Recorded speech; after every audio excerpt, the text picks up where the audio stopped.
네, 안녕하세요. 국어생선입니다. 오늘은 임용시험에서 가장 중요한 기출을 활용하는 방법, 그리고 기출이 중요한 이유에 대해서 얘기하려 합니다. 기출은 정말 합격을 위한 수단이자 목적 그 자체라고 할 수 있어요. 그만큼 정말 중요합니다.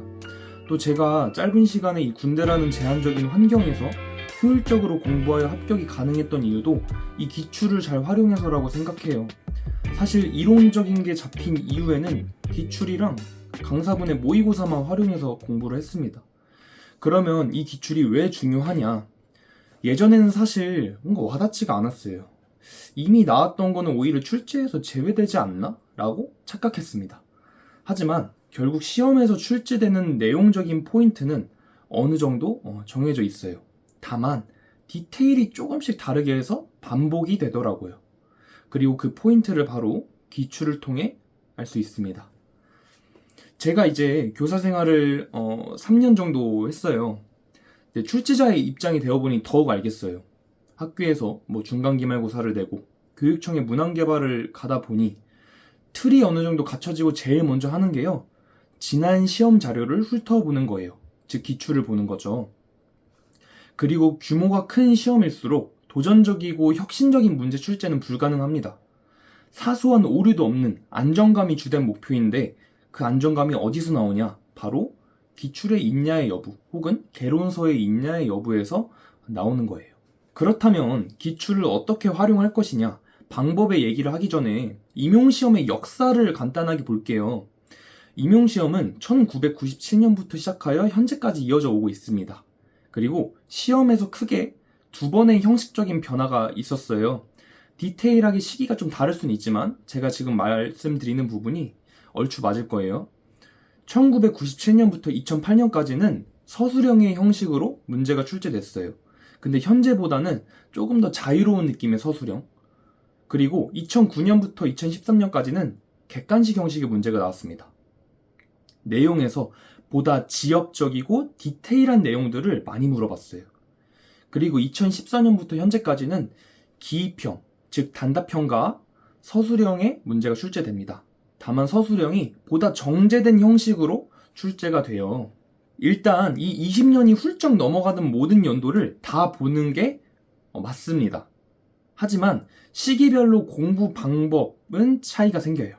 먼저 형식이 크게 다르지 않은 2014년도부터의 문제는 바로 문제에서 강조하는 개념, 즉 내용 당연히 이해하시고 그 다음에 그것과 관련되는 부가적인 개념들, 즉 문제에서 출제되지는 않았지만 연결되는 개념들 있잖아요.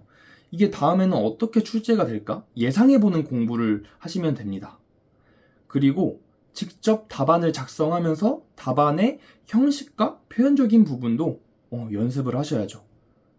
하나의 기출에서 활용할 게 되게 많죠. 하지만 2013년도 전의 기출에 대해서는 내용적인 것만 뽑아서 공부하는 걸 추천드립니다. 그리고 너무 지엽적이다 싶으면 배제하셔도 될 것 같아요. 따라서 당연히 중요도는 2014년도부터 현재까지를 1순위로 두고 그 이전을 2순위로 두는 공부를 하시는 게 맞다고 봅니다.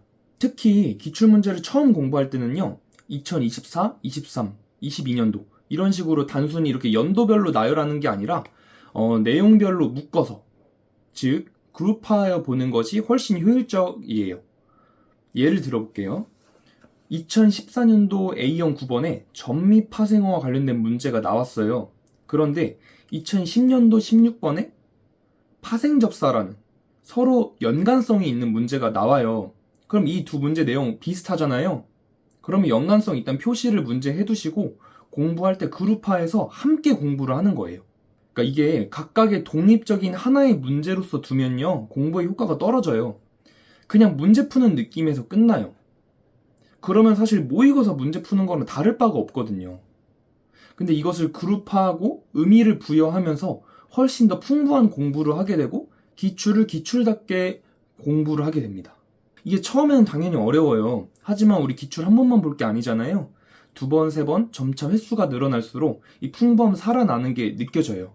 그리고 시험에서 자주 묻는 키워드가 보이기 시작합니다.